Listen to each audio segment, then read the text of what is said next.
Hey, welcome in. FG here. So today we're continuing on with some of my backlog box here. And today we're actually going to get 2 coins out of the box. You know they're for India. These 2 coins. So at some point a while back I went to the Portland coin show, and if you had watched that video, you'll know that I came home with a coin that was marked as silver but wasn't really silver. It was the first year of the copper nickel. So when I went to the Seaside coin show this year, I found the same dealer and he swapped the coin out for me for one that was silver. So this one, actually, I would have ended up paying a little bit more than what I would normally have looked to pay for a coin, but it did give me a silver coin for a swap out. It is a 1944 half rupee, and I agreed with him. I think that this may be an AU coin, but from 1944. Really nice condition. And then the other coin I had here was one that I picked up back for Pirate Stacker's $10 a week numismatic challenge, and it was half of a week. It's also from 1944. It's 1 full rupee. And you can see that the coins are remarkably similar designs, essentially the same other than the size and the denomination. So this one I paid twice the price for half as much silver as this one. This one I got for $5 back at this point, and this one I got for almost $10 recently. But those are my coins for India. Let's bring up the Numista page here, and let's see. We'll look at the half rupee kind of first. We can see it.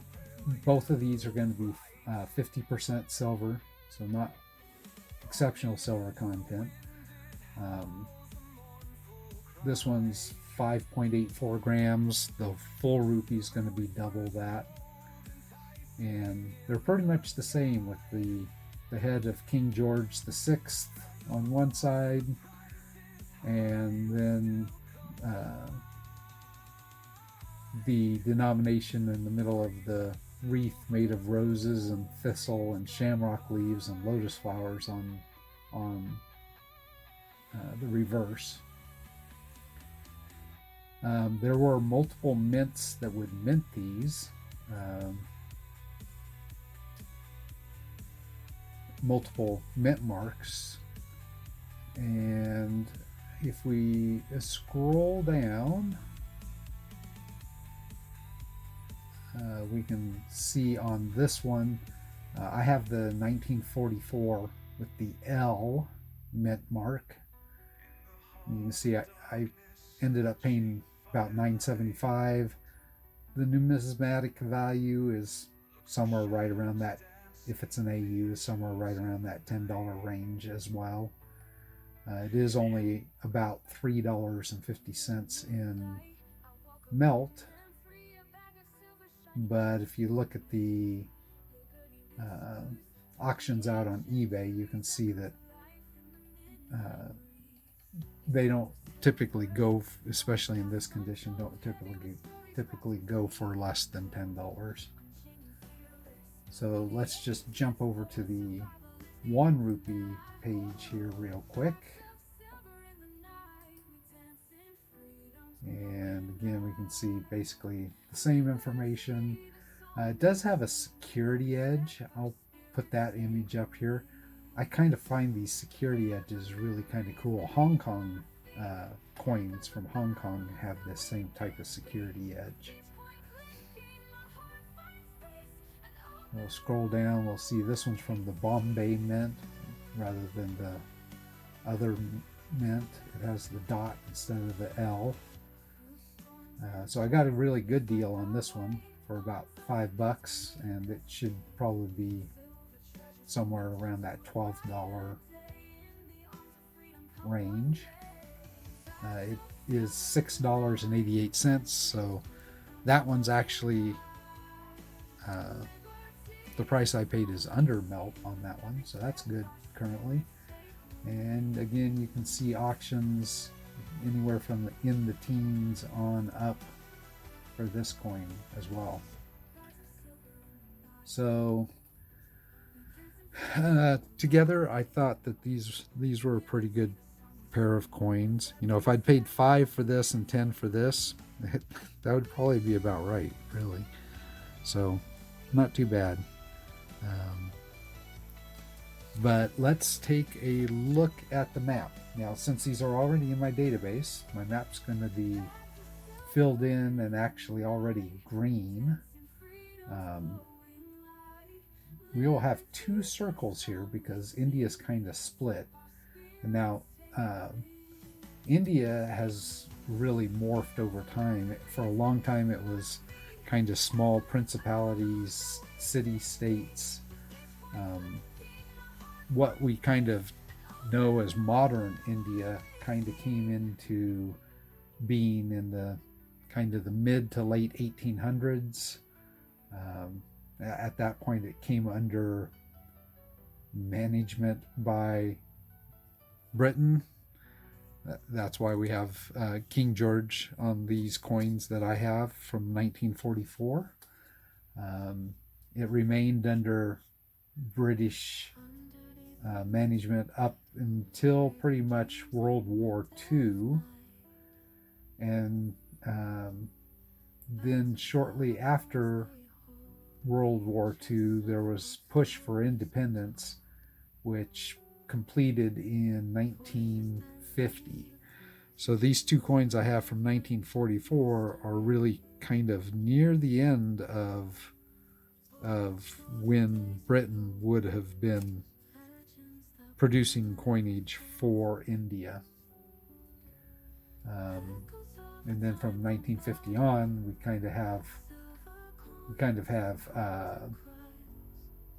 India and Pakistan. Pakistan kind of split off at that point, and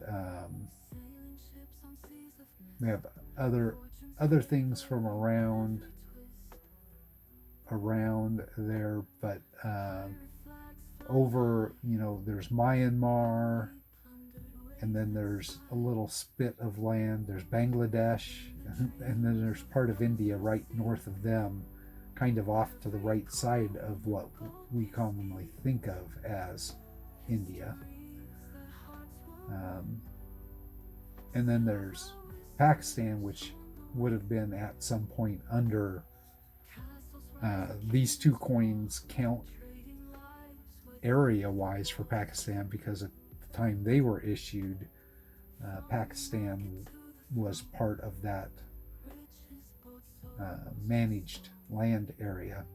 So even Pakistan is filled in, but we need to actually get a item from Pakistan. I actually don't have a Pakistan coin in the book yet. So we'll zoom in there, obviously. We probably already did, but already filled in. So let's go ahead and take a look in the book. And going back to the book, we're actually going back to the same page we were just on. So we had Greece up here, Grenada. There's our Guatemala coin that we just added. We have Guinea, Guyana in here.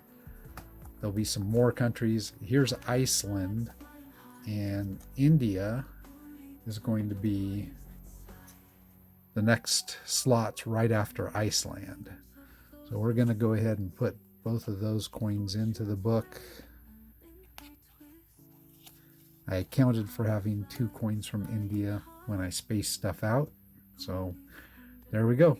We have India in the book. So now this page that was looking kind of barren couple days ago. We have 4 more coins, so it's looking a little bit fuller. So there we go. That is it for today. I guess today's Thursday. So I hope everyone's having a good week.